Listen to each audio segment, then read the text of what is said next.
What's up, my upper echelonians? The champ, the bronze bomber. He makes his prediction for the Spence and Crawford fight. Y'all hit that like, that share, and that subscribe button so we can get active. We cooking in here. And make sure y'all subscribe because y'all can join the best live out here. You know, we got the best live, we got the best chat. Everybody, their opinion is valuable here. This is a fair use video. It is for education and entertainment purposes only. You get Jaws out there. Now you think it's safe. No, Jaws ain't the epitome of greatness. There's something out there much bigger. Yes, you got it. And here comes Superbud. Come through and snatch it up. All is well in the world, right? Or wrong.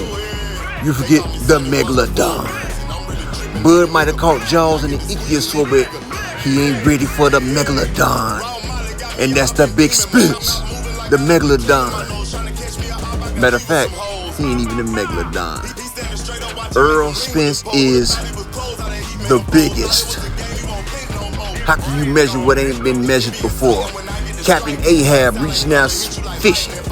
You gonna catch something that you ain't mean to catch right there, cause you can't catch the uncatchable, the Leviathan. Earl, the true Spence, strap season, man down, smoking on Bud tour.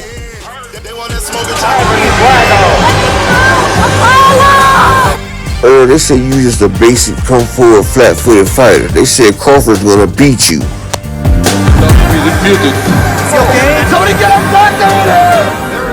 Now that you done beat Crawford and destroyed him, what the haters gotta say now, Earl? You can do it, son. I defeat the real champion. Where's the stretcher? Somebody sent for us again. What started out as a joke has turned out to be a disaster. Creed appears to be in very serious condition. The man alive. Crawford's in serious condition. You hurt him worse than Kilbrook and Ugas combined. If he dies, he dies. Inside the dressing rooms. Would you care to comment on how you plan to fight? Terrence Crawford. What's your strategy? Don't need any. Terrence Crawford. Predictable and stupid.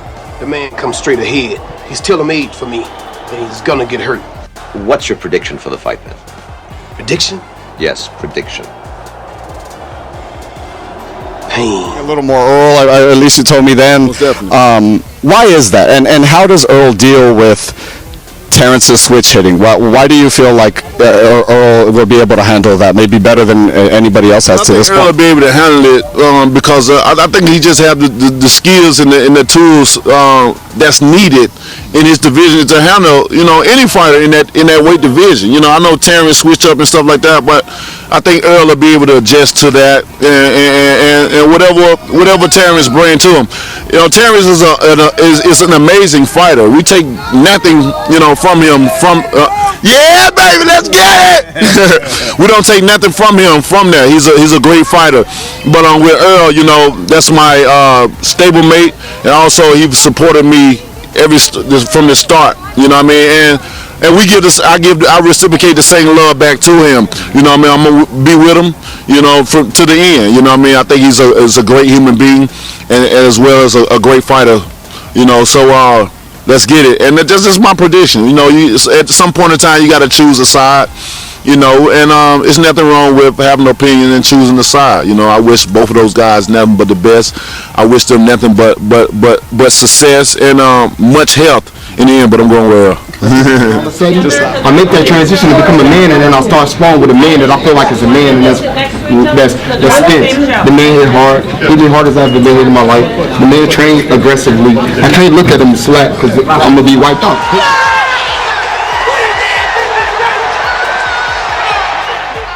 Salute. Hopefully y'all done hit that like and that subscribe button. But the champ, Deontay the Bronze Bomber Wilder, a former champ. But they say once you're a champ, you always a champ. He chooses Earl Spence because that's his man in him. Plus, he knows that Earl can do what it do. And see, one thing about boxing that people don't understand is tribalism out here. You feel what I'm saying?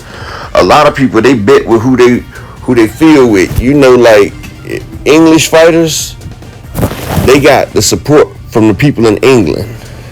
Spanish fighters, their people are always back behind them.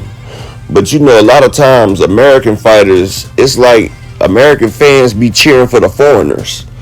And like Deontay Wilder is an Olympian. You know what I'm saying? He's got the bronze for the United States, and people choose against him all the time. Just like Earl Spence was Olympian, he represented us in the Olympics. He was cheated, but you know it's like so many people hate him and go against him. But the champ, he keeps it real with his homie because Earl's always kept it real with him. And one thing you gotta know, this is a fight for the ages. This is the biggest fight. I still say it's bigger than Sugar Ray versus Hearns on paper, because both of these fighters is undefeated and both of these fighters is going for undisputed. You feel what I'm saying? And a lot of people choose against Earl. It's great to see people choosing for Earl because a lot of times people just push a narrative. Everybody that say Earl can't box, he flat-footed, they must don't watch Earl Spence fights, because he's always on the balls of his feet. He always in and out. The man fires off shots before other people can hit him. He is one of the least hit to punch ratios. Like, he lands way more punches than he get hit. And that's what Derrick James teaches, defense first. And Earl Spence is a consummate defensive specialist. And he turns defense to offense from lightning fast. And it's hard to get a hit off on Earl Spence. You're going to take a couple before you do. And his shots are more meaningful. They don't practice with the speed bags or nothing like that because they want each one of their shots to count. You know, they conserve energy. They use their energy the best ways possible. They're not wasting it with these flurries, trying to look good, trying to shoe shine. Nah. They coming in and build, break, and destroy.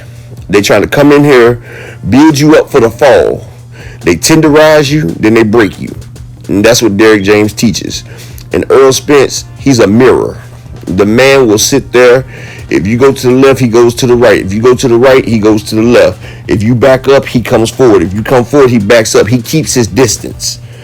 And that is great ring generalship, great athleticism. If you try to run from him, he will catch you quickly. He's the best at cutting off the ring, an impeccable jab. Earl Spence is an all-around fighter. The man has every tool that Terrence Crawford has and some.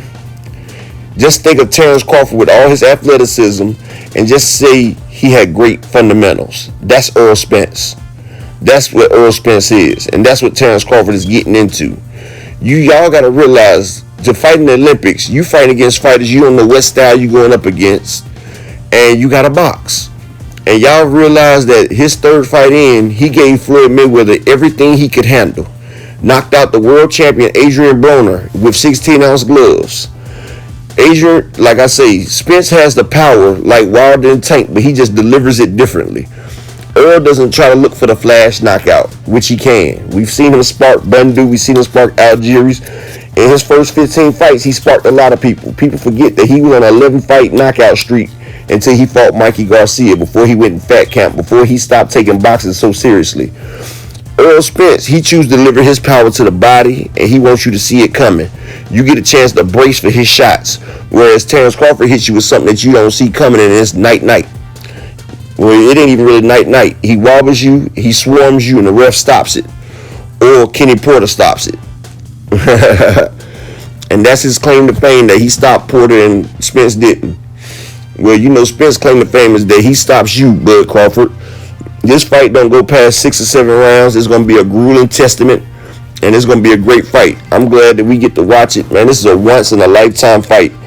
And I hate the fact that a lot of people that was waiting on this fight ain't here now, but we're going to enjoy it for them. Peace and blessing to each and every one of y'all. You know, today I'm dropping hits all day long until we get to that fight. This is your boy Upper Echelon. Y'all hit the like, share, and subscribe button, and I'm out.